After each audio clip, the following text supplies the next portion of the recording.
Hello and welcome to the New York Sports Show. I'm your host, Dominic Konowski. This is the New York Jets 2020 NFL Draft Recap. The Jets, they made a lot of moves in this draft. Let's get us started off. So, in round 1, they only had one pick, that being pick 11. And with that, they drafted the Louisville offensive tackle, Makiki Bekan. Now, pretty sure I just botched that name. Forgive me if I did. I'm pretty sure I did. I don't think that we needed to go for an OT that early, but looking at the depth of it, how it goes in the draft and stuff, it was a pretty good pick. Now, I think everyone expected the Jets to get wide receiver Jerry Jeudy, who ended up being drafted by the Denver Broncos later on in that round.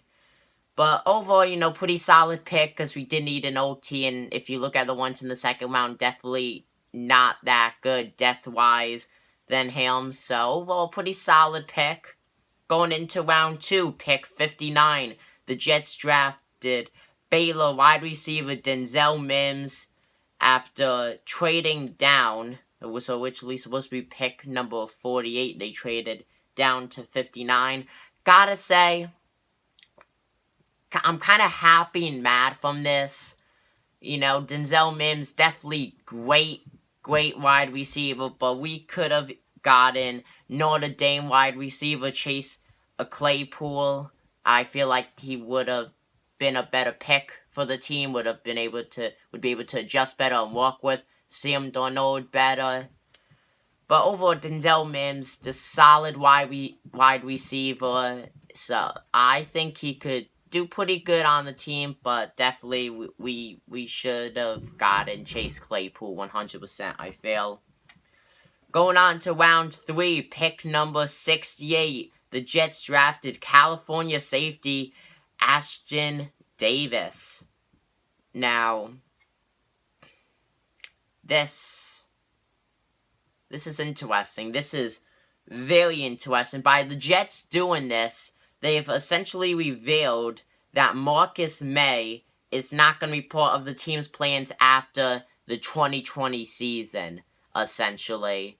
So, doing that just revealed a lot with May and the Jets. Overall, good pick for a CB. Very good pick. I'm pretty pleased with that.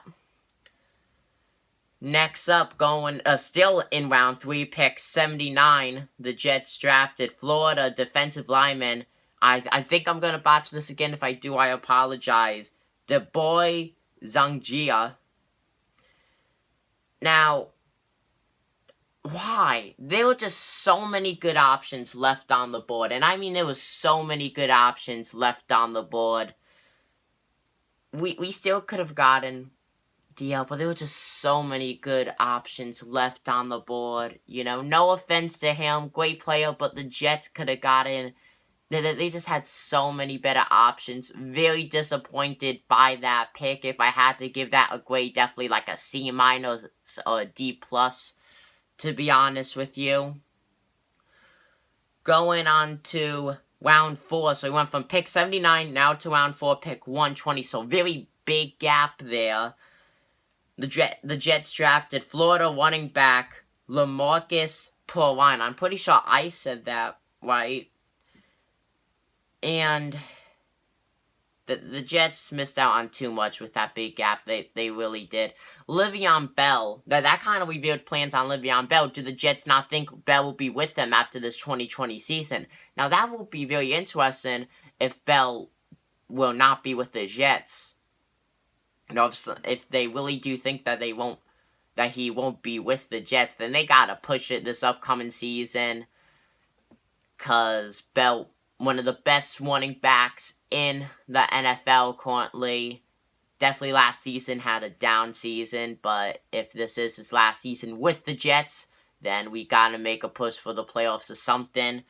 Adding a running back is definitely good. You may as well do it now than do it later. Give him some experience, have him run a couple downs this upcoming season. But definitely the Jets missed out on way too much with that big gap. But we definitely could have gotten a better running back, to be fully honest with you guys. I'm not disappointed by that pick or mad, but we definitely could have done better. Going on to pick 125, still in round 4. The Jets pick Florida International quarterback James Morgan, which I was very surprised on.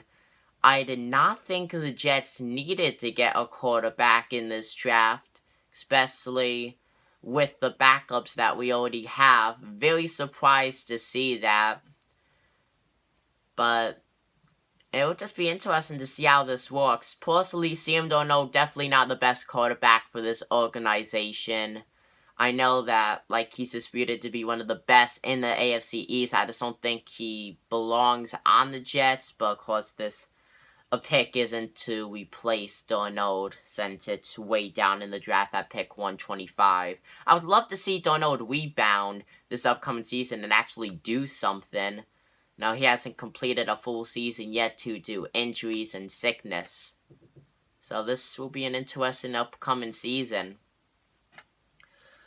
Still, going on to round 5, pick 158, Virginia cornerback Bryce Hall. Jets, way too long. They waited way too long, and I mean they waited way too long to draft a cornerback.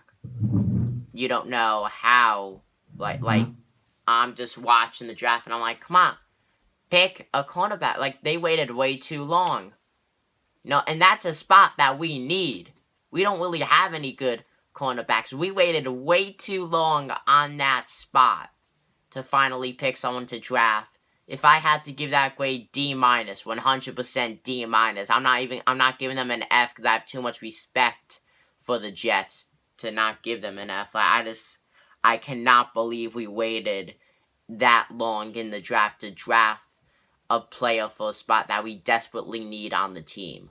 I cannot believe that.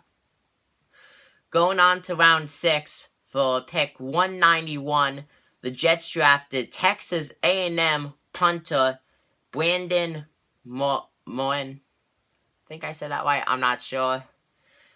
Great pick. Overall, great pick. Jets need a punter. The Jets punters the last season were like up and down, up and down, up and down. We needed a punter. He's a very solid punter.